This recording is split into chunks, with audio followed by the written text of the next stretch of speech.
عید قربان جس کو ہم کہتے ہیں وہ قریب ہے۔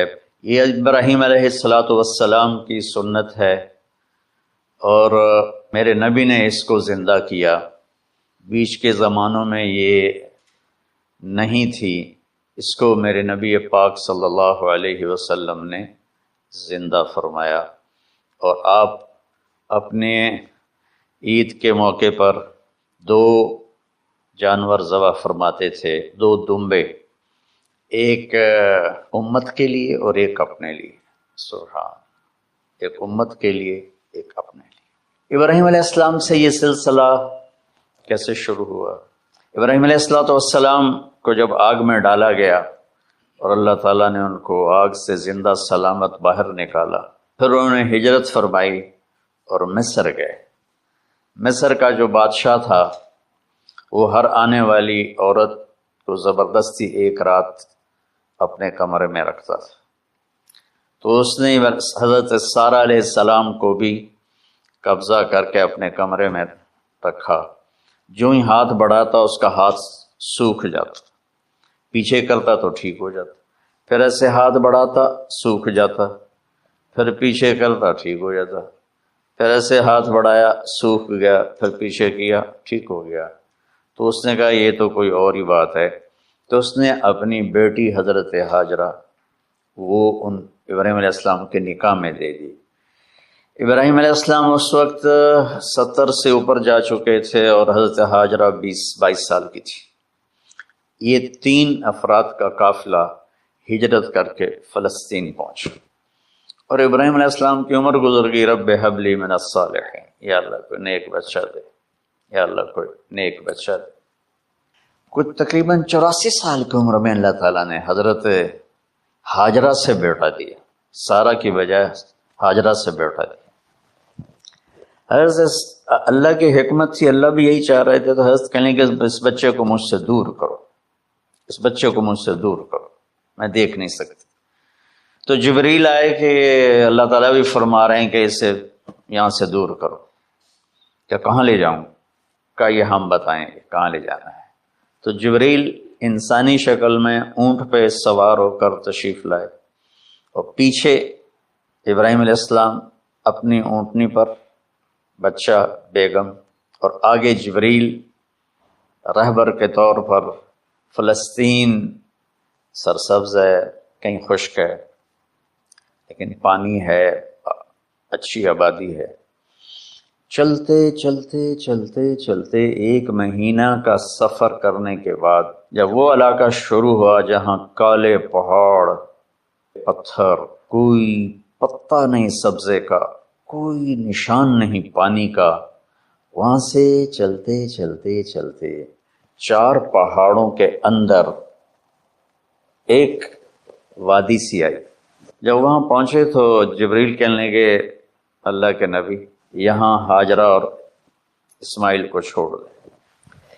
جب وہ آگ میں جا رہے تھے نا ابراہیم علیہ السلام، تو ایک لفظ نہیں بولے، بنا کا حسبی اللہ ونعم الوکیل۔ لیکن جب جبریل نے کہا یہاں چھوڑ دیں تو ایک دم بولے یہاں کیسے چھوڑ دوں، یہاں تو کچھ بھی نہیں ہے، یہ کیسے رہیں گے؟ کہ یہ آپ کے رب کی منشا ہے، یہاں اللہ کا گھر بنے گا، یہاں اس بچے کی نسل سے ایک آخری نبی پیدا ہوگا جو پورے عالم کو روشن کرے گا، اب چھوڑ دیں۔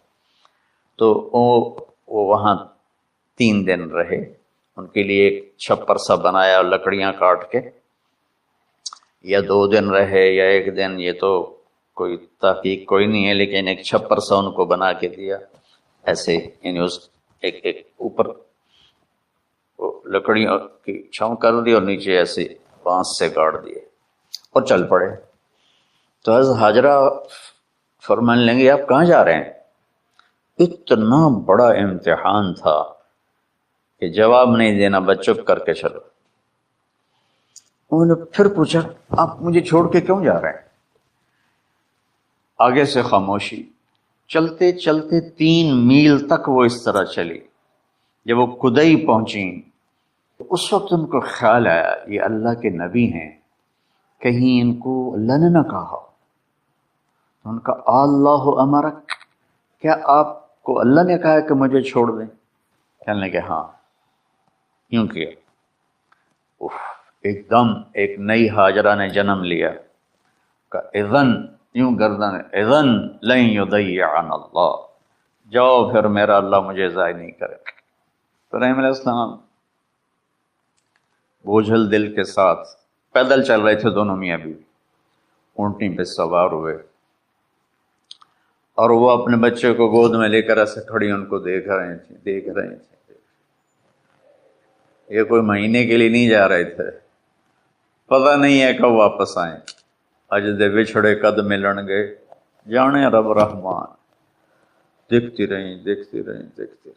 تو انہیں ایسے پہاڑی کے اوپر چڑھے کہ اونٹ نیچے اتری، تو پھر انہیں منہ موڑا اور واپس اس وادی کی طرف چلی. کیا وقت تھا، صبح تھی شام تھی. جو ابراہیم علیہ السلام غائب ہوئے تو ایک دم آپ نے اونٹنی کا منہ موڑا ادھر ہی اور کہا ربنا انی اسکنت من ذریتی بواد غیر ذی زرع ربنا لیقیموا الصلاۃ. کیا درد ہے، تو جو میرا رب ہے. یا اللہ نہیں کہا، اللہم نہیں کہا، ربنا. اللہ تو مہربان ہے، اس میں بھی کوئی تیری مہربانی ہوگی، تیری محبت ہوگی، تیری شفقت ہوگی. انی اسکنت من ذریتی، میں نے چھوڑ دیا اپنی اولاد کو. یا اللہ میں نے وہاں چھوڑا ہے جہاں نہ پتا ہے، نہ دانا ہے، نہ پانی ہے. تو جان اور یہ جانے. اس درد بھری دعا نے عرش کو بھی ہلا دیا تھا، اور آپ نے منہ موڑا. ایک چھوٹا سی مشکیزہ تھا پانی کا، اس سے گھونٹ گھونٹ پی کے ان کے منہ میں بھی ڈر رہی تھی. اس مشکیزے پر 3 دن گزرے، پانی ختم ہو. کون اس کے لیے کہہ رہا تھا میں پانی لاتا ہوں کھانا لاتا. موت تھی دونوں ماں بیٹے. تو یہ بے قراری میں صفا مروہ کی دوڑ لگائی. انہیں پتا تھا کچھ نہیں ہے، انہیں معلوم تھا کچھ نہیں ہے، لیکن وہ اس کو تڑپتے دیکھ نہیں پا رہے. وہ بھاگیں، صفا پہ چڑھی، نیچے اتری جہاں وہ ٹیوب لائٹس آتی ہیں، وہاں وہ نیچے ہو گئے اور بچہ غائب ہو گیا. تو دوڑ لگا. مصر کی شہزادی اور مکے کے نوکدار پتھروں کے اوپر دوڑ رہی تھی. جب بچہ نظر آیا پھر آہستہ ہوتی، پھر مروہ پہ چڑھے، پھر صفا پہ چڑھے، پھر مروہ پہ چڑھے، پھر صفا. مجھے لگتا ہے صفا مروہ بھی رو رہے ہوں گے اس، اور مکے کے پہاڑ بھی رو رہے ہوں گے، سورج بھی اس وقت رو رہا ہوگا. آخر وہ مروہ پہ تھک کے گر گئے. یہ نہیں کہ انہیں 7 چکر لگانے تھے، 7ویں چکر کے بعد ان کی ہمت جواب دے گئی. وہ گر گئیں اور ان کا جینا چاہا کہ میں بچے کو اپنے سامنے مرتا دیکھوں، اس لیے وہیں گر گئیں کہ میں اتنے مر جاؤں، اتنے مر جاؤں. پھر ایسے حسرت بھری نظروں سے یوں دیکھا، مر گیا کہ نہیں.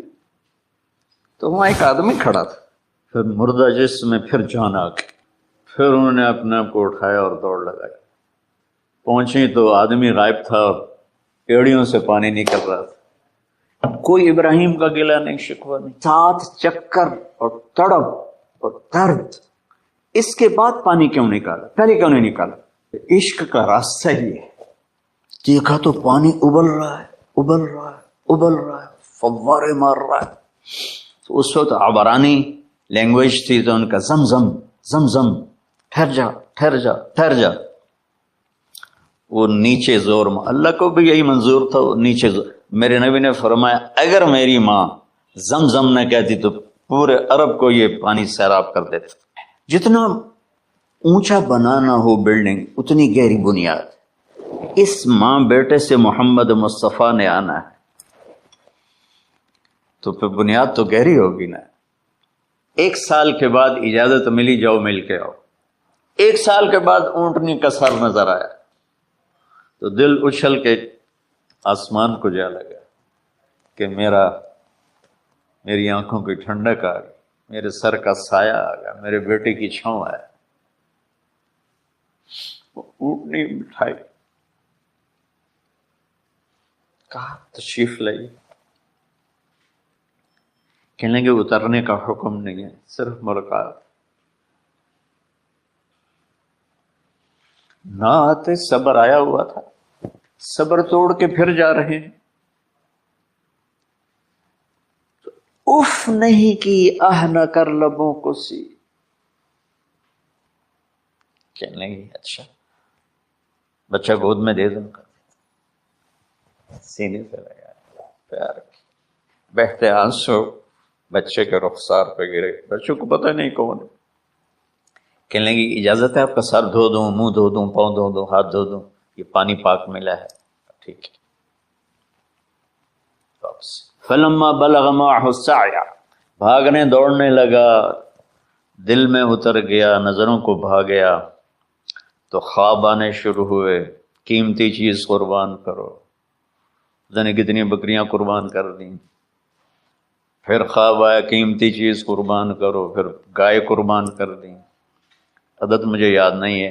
پھر خواب آیا قیمتی چیز قربان کرو، اونٹ قربان کر دیے. پھر خواب آیا قیمتی چیز قربان کرو، تو پھر خیال آیا کہ یہ اسماعیل کی طرف اشارہ ہے. میں اس تصور میں جب ڈوبتا ہوں میں رونا شروع کر دیتا. اور یہ 92 سال کی ہستی بڑھاپے میں 1 مہینے کی اذیت برداشت کرتے ہوئے جا رہے ہیں کہ بیٹا ذبح کرنا ہے، بیٹا ذبح کرنا ہے، بیٹا ذبح کرنا ہے.